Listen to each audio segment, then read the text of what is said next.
So, if I'm right, we stopped last week on page 312. We are in Book 3 of Savitri, the Book of the Divine Mother. And we've come to Canto 2, the Adoration of the Divine Mother. We've been following the journey of King Asvapati, who will become the human father of Savitri when she incarnates.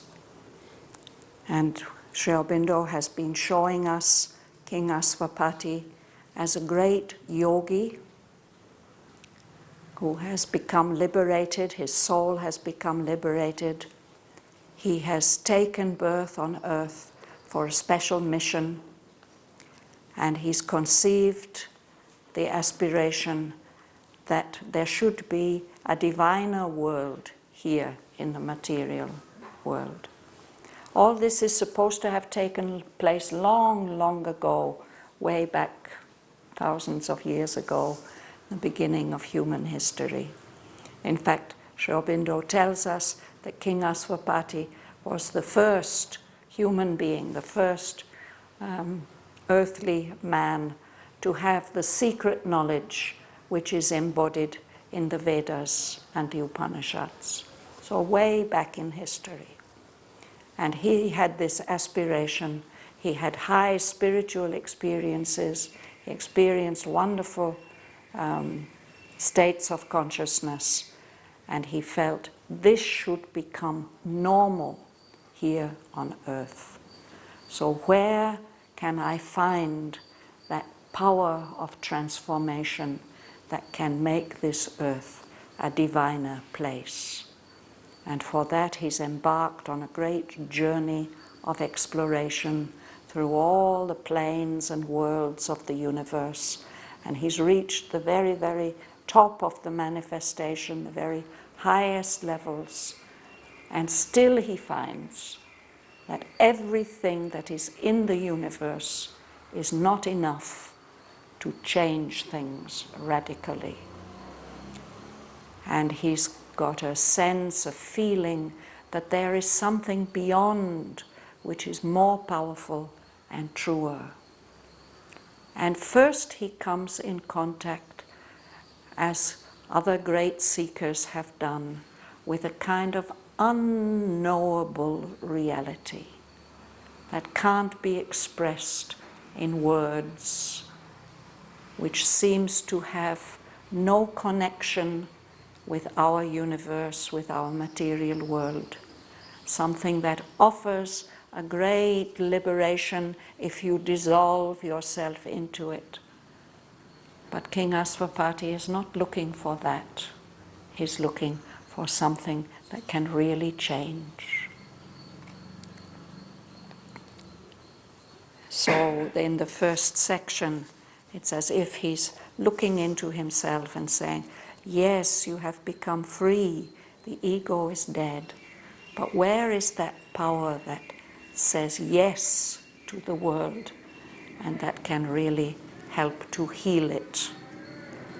So we will start reading today on page 312 at the break.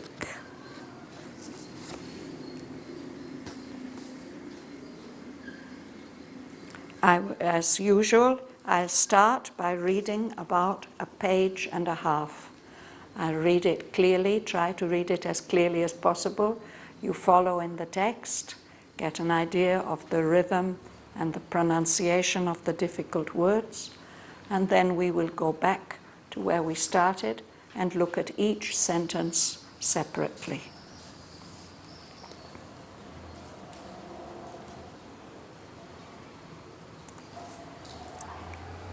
So when it says he now, this is King Asvapati. Even while he stood on being's naked edge, and all the passion and seeking of his soul faced their extinction in some featureless vast. The presence he yearned for suddenly drew close.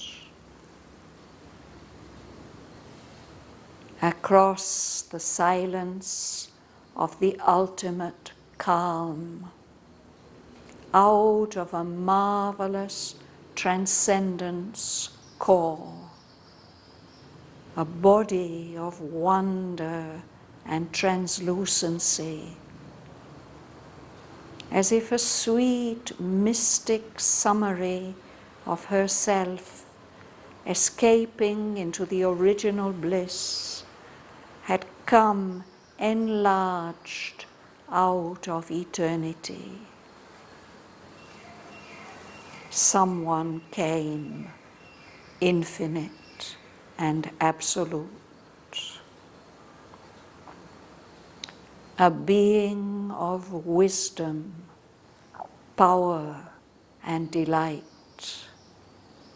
even as a mother draws her child to her arms, took to her breast nature and world and soul, abolishing the signless emptiness, breaking the vacancy and voiceless hush, piercing the limitless unknowable into the liberty of the motionless depths, a beautiful and felicitous luster stole.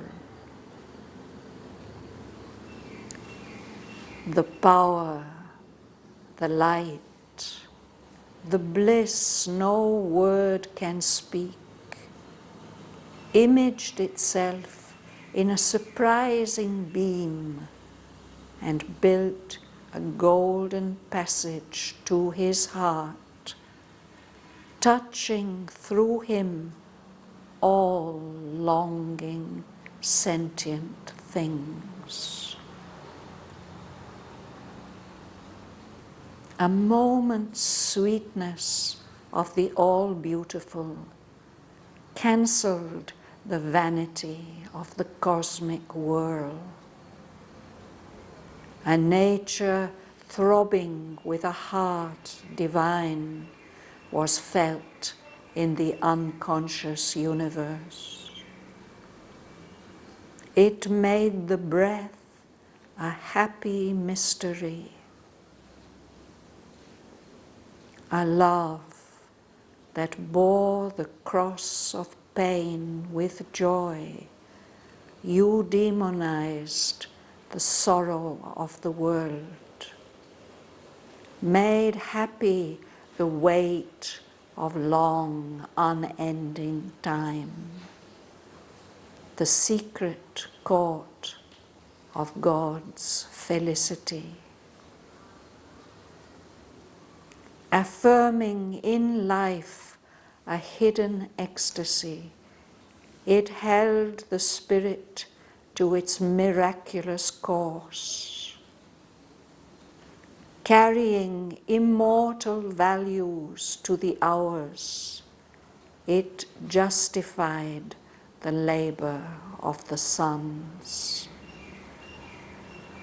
For one was there, supreme behind the God, a mother might brooded upon the world, a consciousness revealed its marvelous front, transcending all that is, denying none. Imperishable above our fallen heads, he felt a rapturous and unstumbling force. The undying truth appeared, the enduring power of all that here is made and then destroyed,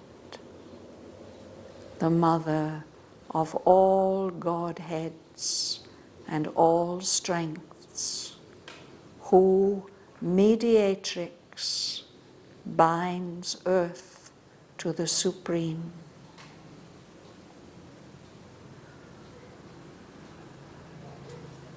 I'll stop there.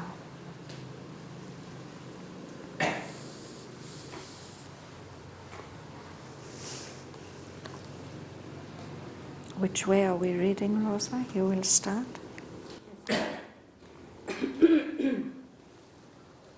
Even while he stood on beings naked, and all their passion, and seeking his soul, facing their extinction in some pictureless, vast, the presence he yearned for suddenly drew close. Yes.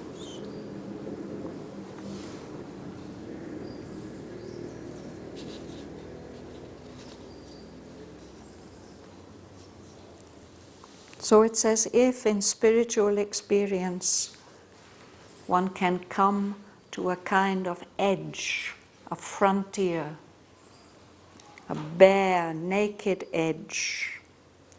And beyond there seems to be nothing but this featureless vast, some great limitless state in which there is no feature, no color, no form, no presence, something that seems to be empty. So it's as if he's there on an edge, and all that intensity of feeling of his aspiration, all the seeking of his soul, they are facing the possibility that they have to become extinguished in that featureless vastness. But as he's in that state, hesitating on that naked edge, suddenly that presence, that adorable, powerful presence that he has felt touch him before, and that he's been yearning for, he's been longing for that touch again, because without that presence, we were told, everything seems meaningless and worthless. Suddenly that presence that he yearned for drew close. It became very, very near to him.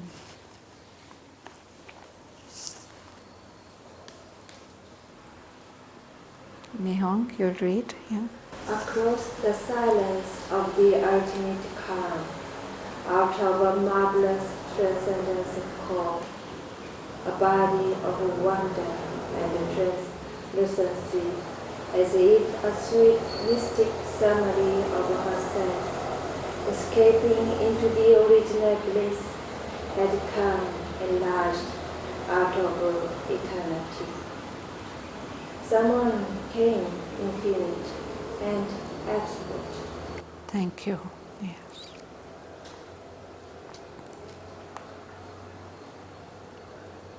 So King Asvapati was facing that silence of the ultimate calm when everything ends, comes into a state of formless, featureless peace. Across that silence, somebody comes. She comes out of the core. The core is the very heart and center. An apple has a core, the center part where the seed is there. This word is connected, of course, with the French word cœur, for heart. The core of something is the very, very center which justifies the existence of everything else. So out of some core, the core, Sri Aurobindo says, of a marvelous transcendence. Transcendence is the state which is beyond all forms, all limitations. It is not limited by anything, not defined by anything. So when we think about the divine, we think of something like that, that's beyond everything else, transcendent. Out of the core of that marvelous something which seems to be beyond everything else comes even a body. There's a form, comes out of that formlessness, a body of wonder and translucency. Something that's translucent, the light can shine through it. It's not the same as transparent. The glasses here are transparent, but these glasses here are translucent. We don't see through them, but the light shines through. So out of that body, the light is shining through, and it fills him with a sense of wonder. How can something so wonderful, so beautiful, so marvelous, how can it exist? It's as if that body is a summary. A summary is when you have a big long book and somebody tells you the story in short. Still it maybe takes an hour, but anyway, it's a summary of. So here it's as if the body expresses a summary of the self of that being who is coming out of the transcendence. It tells, in short, in a form, a limited form, something about her illimitable self. That is her self which escapes into the original bliss, beyond form, into the original Ananda. But here this summary has come, and it's come enlarged out of eternity. So out of that timeless state she has come. Someone came, infinite and absolute, but she comes to him in a way that he can feel it's personal and beautiful, and it's an individual presence expressing something that's beyond all limits.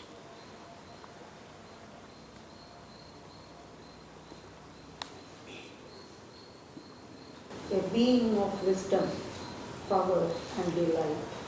Even as a mother draws her child into her arms, took to her breast nature and world and soul. Yes, so here she comes, a summary of the mother, a being of wisdom, power and delight. Three characteristics. The delight is the Ananda, of course.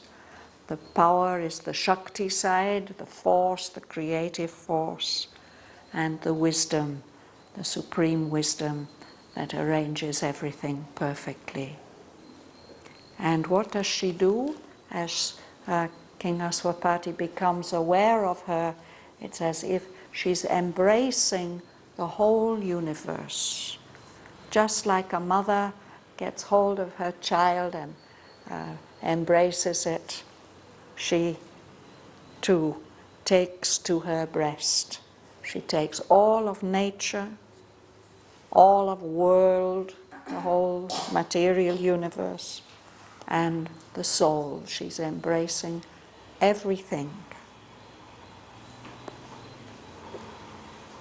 Abolishing the signless emptiness, breaking the vacancy and voiceless hush, piercing the limitless unknown into the liberty of the motionless depths, a beautiful and felicitous luster stored. So King Aswapati has been experiencing that signless emptiness, that featureless vast, where his whole being would be extinct. And he's been experiencing that emptiness, the vacancy, and the hush, the silence in which there's no voice, no sound. And he's had this experience that the ultimate reality is something unknowable, a limitless unknowable. That gives a kind of freedom, a liberation from all the appearances of the universe. But now he gets this new experience. Something comes that abolishes that signless emptiness, that it's as if it no longer exists. There's nothing signless, there's nothing empty. And that hush, that silence gets broken as if there's a beautiful sound, and something pierces through, like perhaps a ray of sun piercing through a mist. Something pierces through that limitless unknowable, so that into that liberty, that freedom of the unmoving, unchanging deeps, a light comes in, a luster. It's a little shine of light. It's beautiful and it's felicitous. It's full of happiness. It brings happiness. That stole in. Of course, this is the verb to steal. The thief comes and steals what we have. But this verb can also mean the way that the thief comes. He creeps in without anybody noticing that he's coming. So we speak about the dawn light, the first beginnings of the light of dawn. Everything is dark, and then we don't know how it has come. Suddenly there's some kind of light there.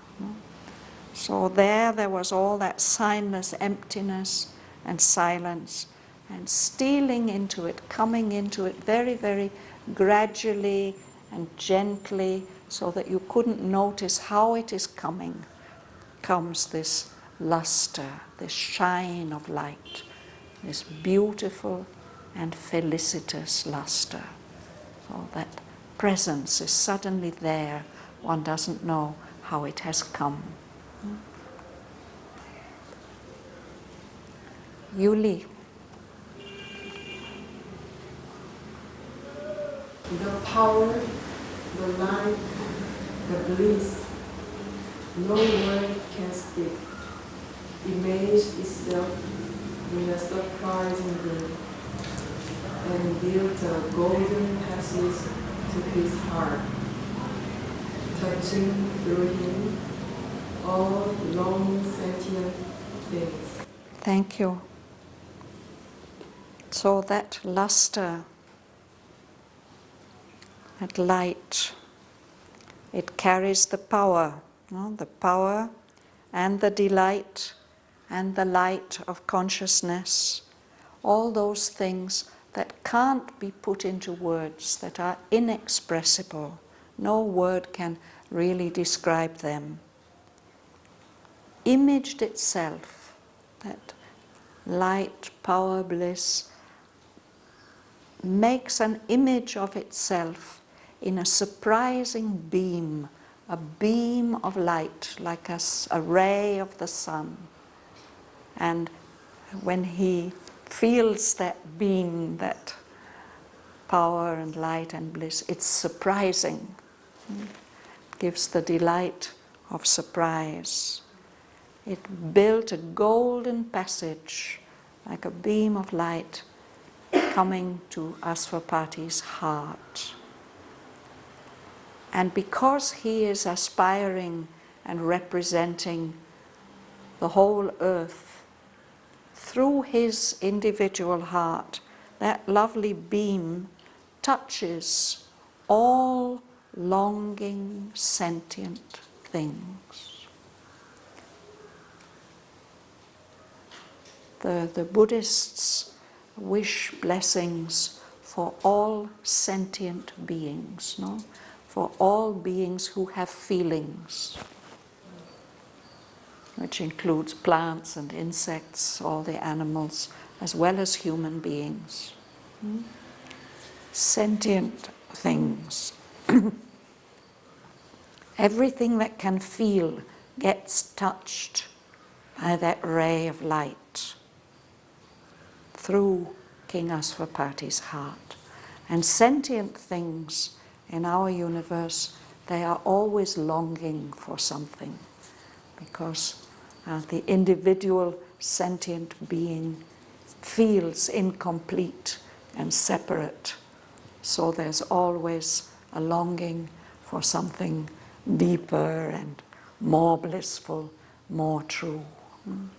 So they are longing.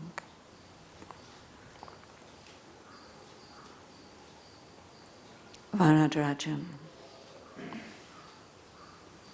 A moment's sweetness of the all-beautiful cancel the vanity of the cosmic wealth.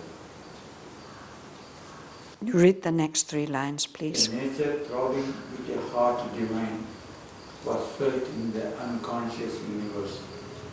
It made the breath a happy mystery. Yes. So he gets that just for a moment. He feels that sweetness of the all-beautiful. And with that moment of feeling that wonderful presence, all that sense that everything in the universe is an illusion and has no real value, has no reality, that feeling just gets cancelled out, because he can feel that the whole of nature, or there's a divine nature which is alive. It's got a heart that beats, that's throbbing. A divine heart is felt in what seems to us an unconscious universe. This is when we experience the real reality of this universe. We realize that it's full of consciousness, full of love, full of light and power and bliss, and that it's throbbing, it's beating with life. That's perhaps the supreme experience, feeling that divine life living in everything, in the whole universe. So when you have that feeling, even the drawing in of the breath and the breathing out of the breath, it's a happy mystery, because whose breath are you breathing in? The breath of the divine presence, and breathing out again, and breathing in again. Everything becomes wonderful and divine. Francesca, you would read. The love that bore the cross of pain with joy. You harmonize the sorrow of the world. Make happy the weight of love unending time, the secret court of God's felicity. Thank you. So here we have this difficult word, eudemonized. It is in the dictionary, you can look it up. It's a kind of Greek formation. Eu, this first syllable, EU, means good in Greek, and this daimon is spirit. So there's as if a good spirit entering into all the sorrow of the world, because of that love which carries the cross of pain, this pain that limited, separated beings feel in the universe. But there is somebody who's carrying all that pain and who doesn't mind carrying it, who's carrying all the suffering, doesn't mind carrying it. So that turns, as it were, all the sorrow into something else. That whole weight of long, unending time that makes us think, oh, how long, oh Lord, how long will this go on? Must this go on? When we feel that good spirit, that presence, then all this weight of long, unending time, we think, how wonderful. We are happy that all this time is full of that divine presence. And it catches hold of the secret of the felicity, the happiness of the divine. Is it love of Savitri? This is the love of the Supreme Divine Mother. And as we will see, that Savitri herself is a human incarnation of the Supreme Divine Mother. So she comes to bring that love into our human world. That's the fulfillment of King Asvapati's mission.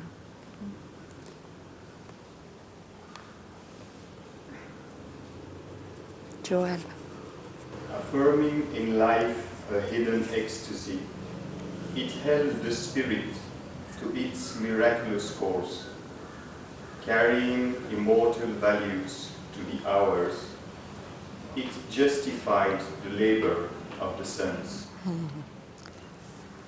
So this presence of the Supreme Divine Mother affirms that life has a value, that in life there is an ecstasy. It's hidden, or it expresses itself for us in this mixture of pleasure and pain and indifference. But behind all that, there's this hidden ecstasy, and that holds the spirit involved in all this adventure of involution and evolution. It holds it to its course. We were reading in Canto 4 on the Sunday mornings, about how it's the mother's breath that drives the spirit through the whole process of time and space to the fulfillment. And this presence of the mother brings immortal values to the hours. Time is split up into minutes and seconds and hours, and sometimes we feel, oh, where is it all going? Is it worth? No? But if we see that it's all part of this divine journey and self-expression, then all the hours have an everlasting, eternal value, an immortal value. So that justifies all the labor of the suns. If we look out at this miraculous universe that we live in, we may wonder, what is the use of all this? So he says it bears the appearance of a senseless miracle. It doesn't seem to have any meaning. But it's only when we feel that presence of the mother carrying everything, guiding everything, then all those, that labor of all those billions of suns is justified.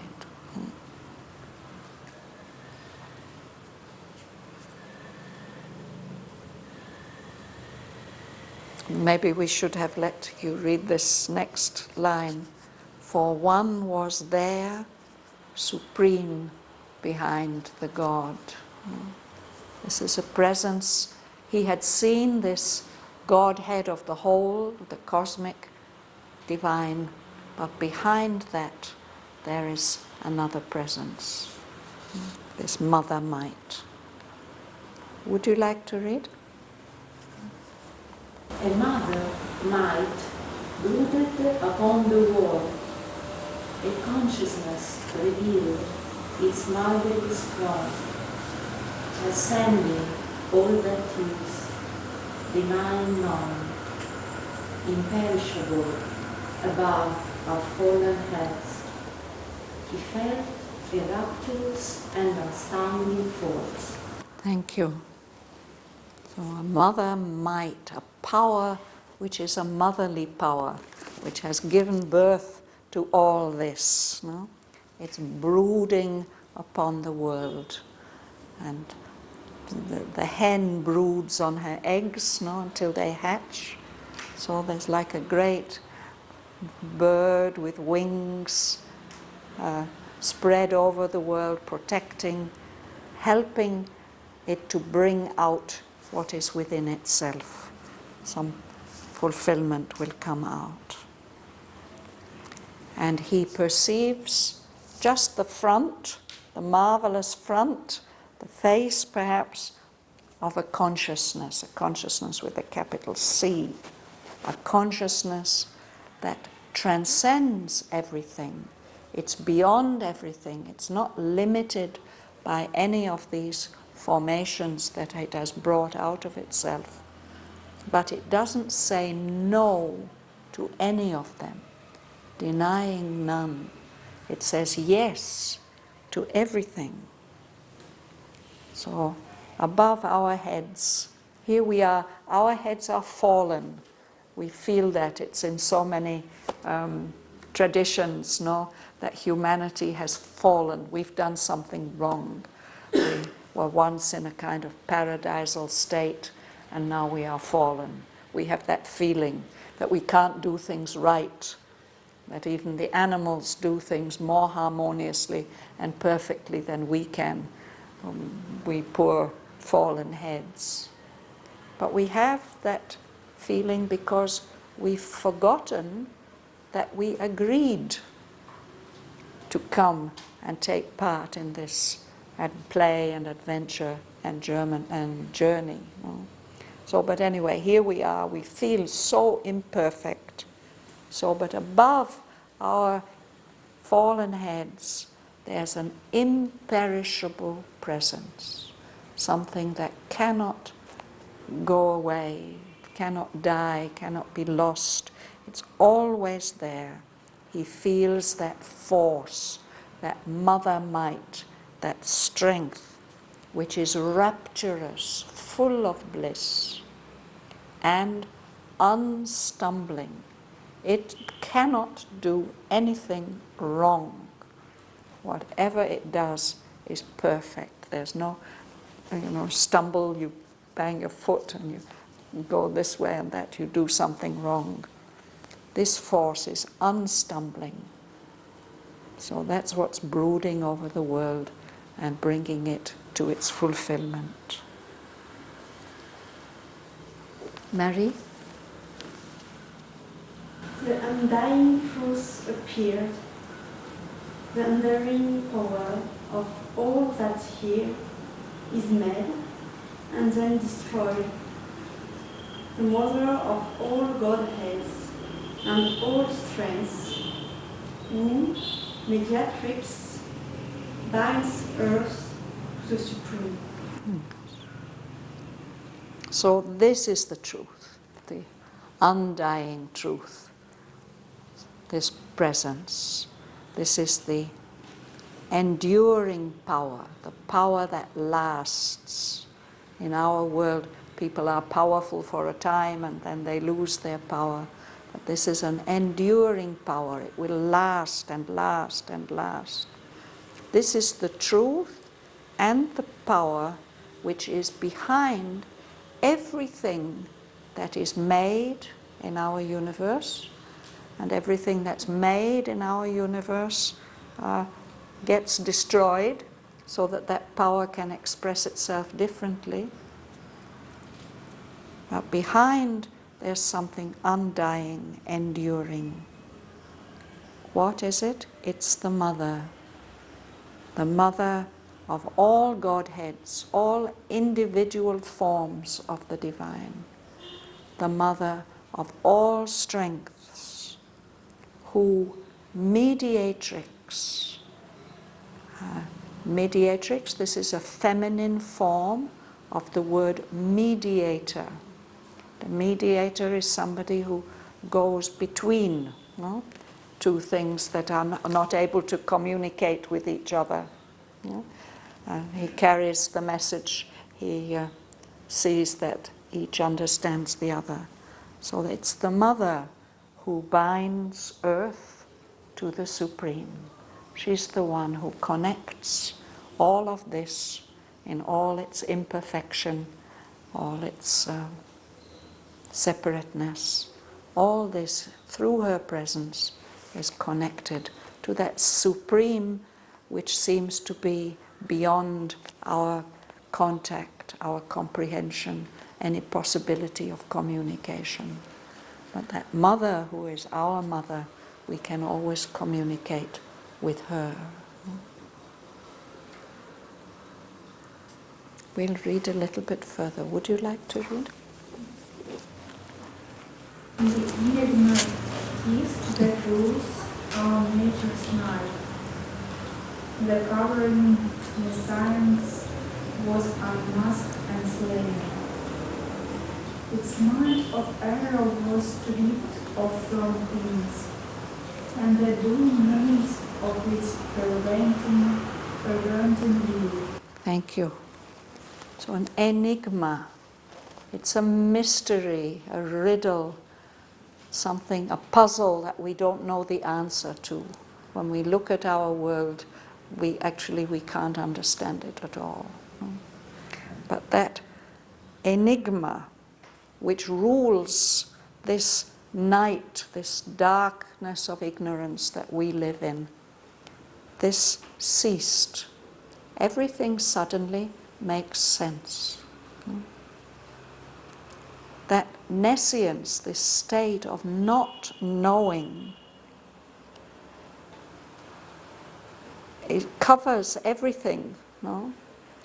And when the enigma ceases, that nescience is just taken away. It was unmasked. When somebody wears a mask, a disguise, and it's taken off, you see who is really there, how things really are. So that nescience, that state of not knowing, this is destroyed, slain. It means killed. That state of nescience causes a mind of error. This is our big problem, isn't it? I was seeing it the other day. We have to make choices all the time, and we don't have the proper information to make the choices. So we're always choosing wrong, almost always. No? Our mind is a mind of error. But this is stripped off from things. And all the dull moods of its perverting will, the will that comes from that mind of error and twists things and spoils things and makes us feel things that are unhappy and grey and dark. No? All this just gets wiped away. Do you like to read, Mum? No? No? All right. Then Renana, please. Dominated by her seeming identity, knowledge and ignorance could strive. No longer could they pattern opposites. Antigonus, forms of the voice artifice. Yes. Impose the illumines of The illusion. illusion of her Twofold. Screen, Yes. drawing their figures between us and her. Yes. So because she is one with all this, and she sees all this, that seeing and that oneness lights everything up. So in this state of consciousness which comes to King Asvapati through feeling the presence of the mother, there's no opposition anymore between knowledge, which in the tradition, the knowledge means the knowledge of the One, the featureless Supreme, and the ignorance, which means the knowing, the partial knowing that we have here in the manifestation. These two things seem to be opposed to each other, and that if we know the One, we forget, or we have to forget and leave behind the knowledge of the world. And if we have the knowledge of the world, we must, that veils from us the knowledge of the One. But here, there's no opposition anymore. They are not struggling anymore. It's possible to see that knowledge and ignorance are parts of, or aspects of one knowing. They could strive no more. No longer could the tighten opposites. In our world, it's really a world of duality. Everything you think of, everything that you say yes to, when you say yes to it, you're saying no to something else. It's opposite. No? So our world seems to be ruled by these huge, powerful opposites between truth and falsehood, good and bad, hot and cold, and any opposite that you think of. No?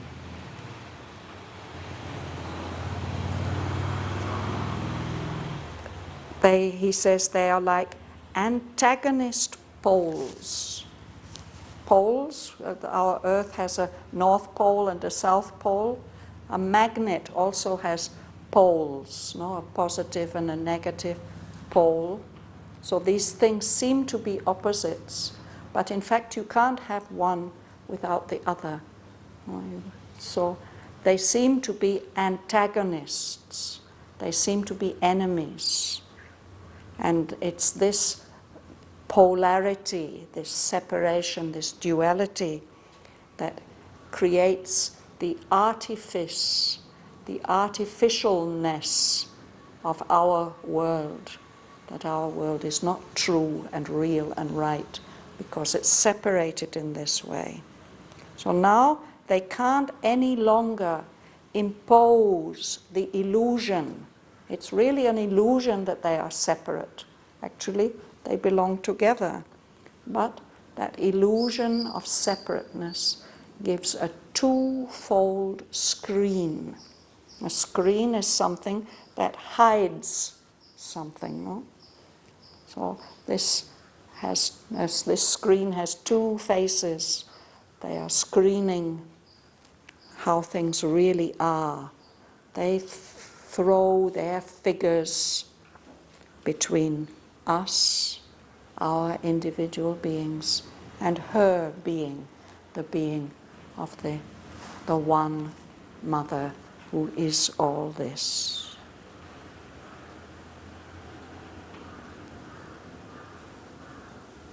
We'll just read one more passage, Prasanna. The wisdom was near disguised by its own words, of which the darkened universe is the rule. No existence seemed an endless fall. Extinction was no more the soul release. Yes. So that wisdom, that mother wisdom, which is disguised from us by all the things that it has made, its own works. Now he feels it very, very near. This whole universe is the robe, the covering of that wisdom. And our universe seems dark because we don't see the presence and the light that is behind the robe. So existence, our existence, the existence of the universe, no longer seemed to be just a fall, a mistake without meaning. And it's no longer felt that, oh, the only way to get to something real and true, the only way to become free is to become extinct, to lose our separate individuality. That's no longer the only way out. The Mother is offering another way out.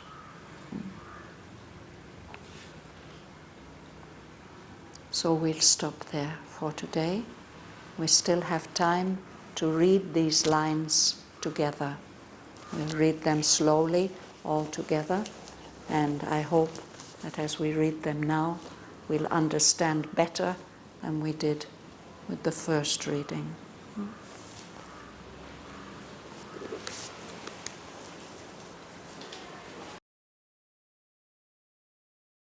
Even while he stood on being's naked edge, and all the passion and seeking of his soul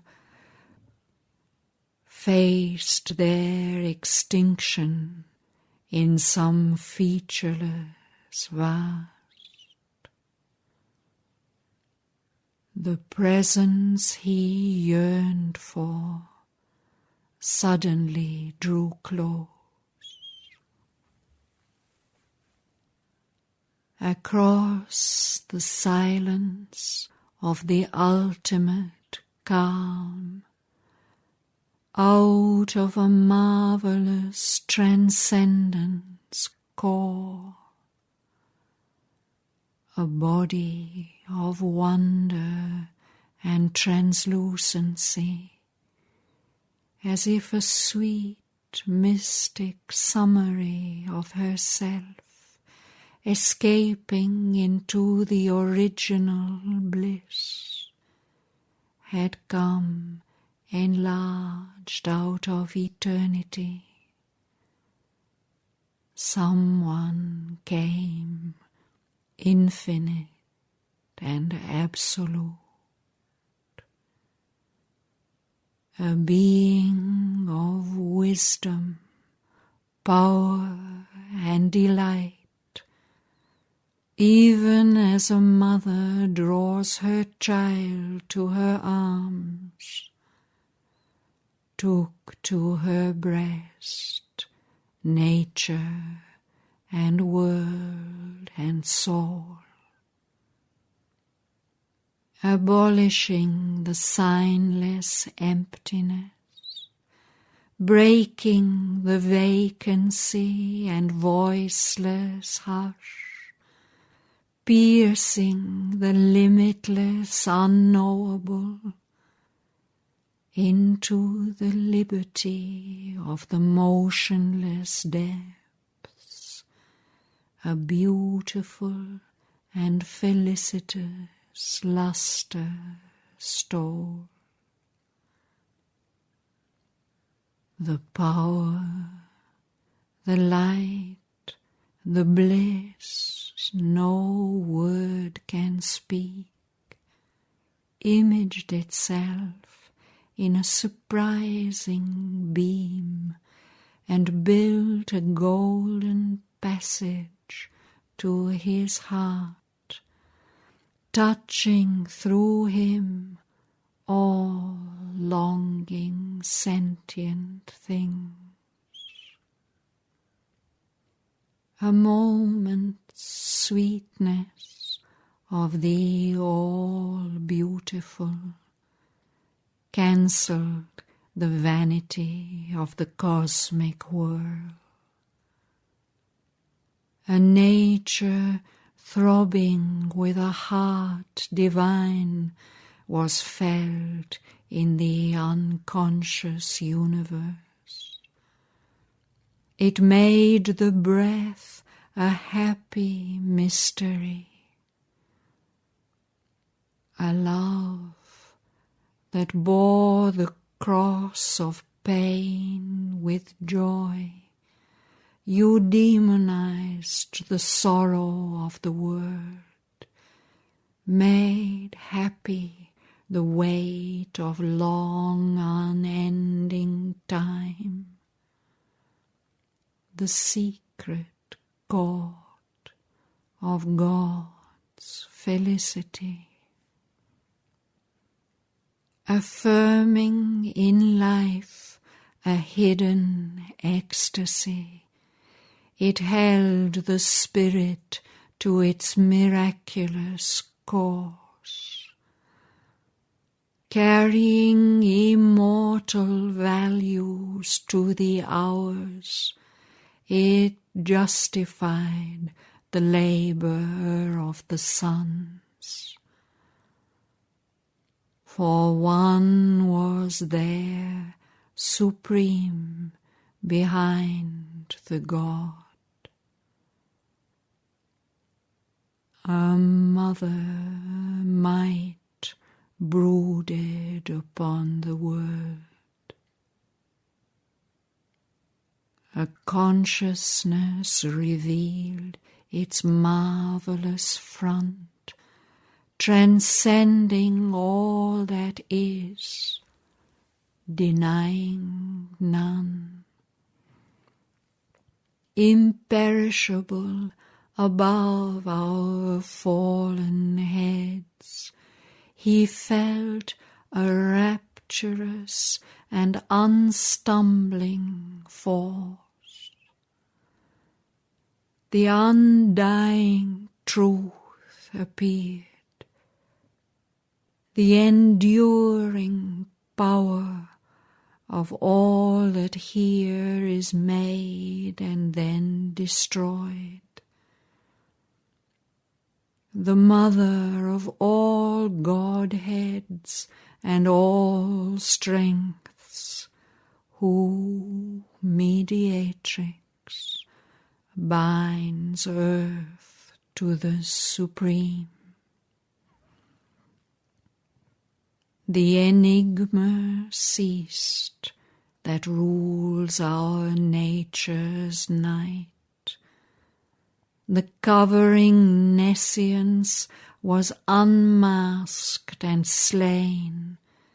Its mind of error was stripped off from things, and the dull moods of its perverting will.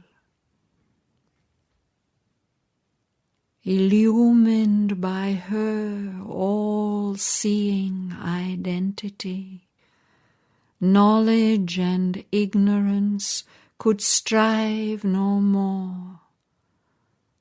No longer could the Titan opposites, antagonist poles of the world's artifice, impose the illusion of their twofold screen, throwing their figures between us and her.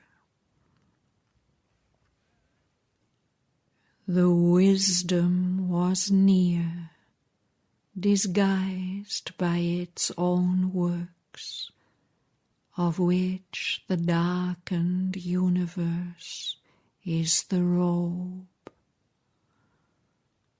No more existence seemed an aimless fall.